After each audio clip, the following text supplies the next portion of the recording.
we need to talk. 9 years. 9 years. 9 years. People don't know what happened before the 100-day challenge. See, 2009 was the year when Ronaldo was still at Man United. It's when Man United won the Premier League and lost the Champions League final.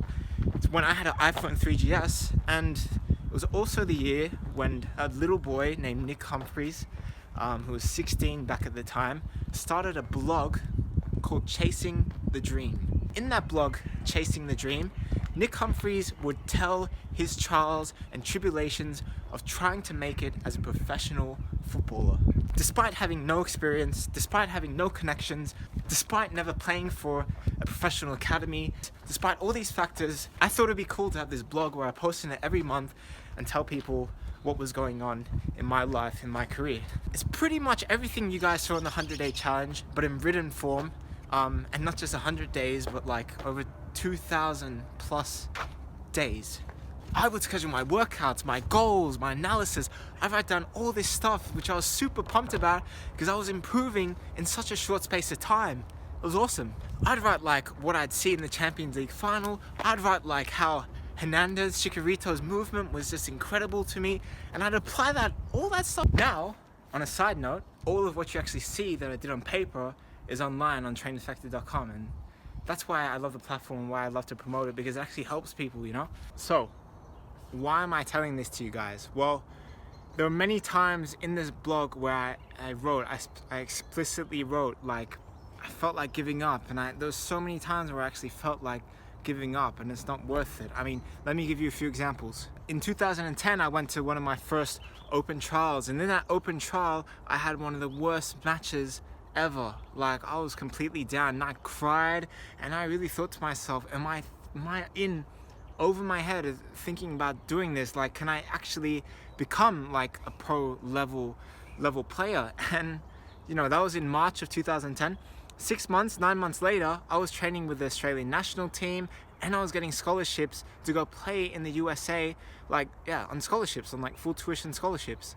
And another example, in 2012, I tried out for a semi-professional team in Canberra, Australia, where I'm from, and we'd be in pre-season. I think we're like 2-3 weeks into pre-season, and they were finalizing squads soon. I was in training, and the coaches pull me over, and they say, Nick, we think you're one of the guys that might not make it in our 30-man squad. Like, you're 50-50. We don't know if we should consider you or not. You're in a place where you're just being considered. I don't know if you can. And that was not first team squad. I wasn't even being considered for the reserve side, but I used that as motivation. And eventually, long story short, they started me on the bench for reserves. Then I played well in reserves. Then I played a match in the first team in preseason, did well, and I ended up starting the first match of the season. And guess what? I scored the first 2 goals of that match, and we ended up winning that match 3-1. And I was actually one of the top scorers in the league at the beginning of that season in the National Premier League, in the ACT. 100-day challenge, exactly the same thing. People were doubting on day 1, on day 100, people were giving all the support. All those things, and all those times where I felt like giving up, I always somehow made it through. Now, completely transparent, here's where I'm at. Here is where I'm at right now, and I just want to be completely transparent with you guys. And sorry about the lighting, it's gotten dark.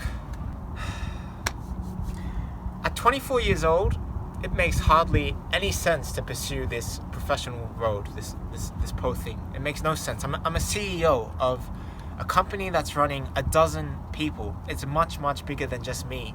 We're working day and night on this. It's 24/7. I can't even. It's a full-scale operation, which is day and night. Following my pursuit of becoming professional, it's led to what we have now, and what we have now is freaking awesome too. It's like, it's not giving up. It's like I followed my passion, and now it's led me to here. That being said, something still drives me.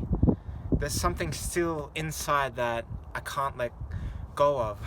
When I'm tired, dead on my feet from working all day and growing this, I'm still going to the gym, I'm still training, I'm still hustling, and even if I don't show it in the vlogs, I'm doing it every single day almost. I'm still going for it, and I don't know why. It's like there is something still inside me that drives me to make it in this game. It's like I want to give a golden end to this story that started all those years back. It's like I want to prove all the people that doubted me wrong, to just play that 1 minute as a pro would put all those emotions and give me the biggest, to say I made it, I made it in this game as a professional. And by not having played 1 minute professional, I can't say that I made it as a professional, and that kills me. And that kills me inside, even with all these other great things going on. I want to give you guys a dream ending to this story. I really, really want to. I really do. 100% in my heart, I know that I can play at the professional level, that I can compete at that level of the game and do well. I really can. But how? When I'm in the driver's seat of this operation of Train Effective with a dozen people, and it's bigger than me. That's what I'm trying to tell you guys. It's bigger than me. 11 other people in the right time, in the right place, all in London, doing this incredible thing. And I know now that it's the right time. And how can I do both? How? Like, this is the point in time when Train Effective can really reach millions of people. It's the best time, the best place, the best thing. It's now we can do that. And that's also something that I've wanted to do all my life, is to build a movement like this, and a team, and a thing that we all believe in. So back to the hater comments, I think what this really is all about is I'm doing a really bad job of showing you guys the vlog and where I've been and what I've been up to. I think this was a really good time to kind of just tell you where I'm at, because it's been in my head for a long time. Like, how do I explain it to you guys? I've been putting it off and off and off and off and off. And I think all I can say right now is, like, I've told you guys where I'm at, told you guys what's in my head.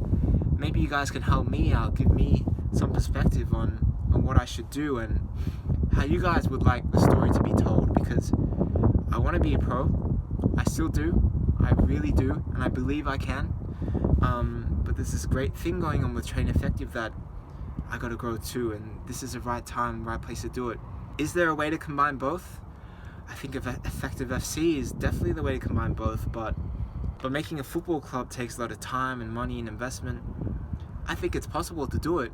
I think we can make this revolutionary, unique thing that's never been done before. A player actually becoming a professional through his own club, through his own team. I think that's something that's truly a once-in-a-lifetime story that's never been done before. And I would love to take you guys on that kind of journey. I think personally we need a filmmaker, someone that can tell this story, this journey of not just me, but all these people in the house, and tell it in a good way. There's so much amazingness, and with not just me, but like all these guys in the team, and the story, and Moses, and Effective FC, and what's actually happening behind the scenes. It's like, I'm just at a loss right now on what I should do and how we should continue with these vlogs, because I'm just lost. And I would love to hear you guys, your feedback, what you think, and yeah. Leave a comment below, tell me what you think. See you next time. Stay effective.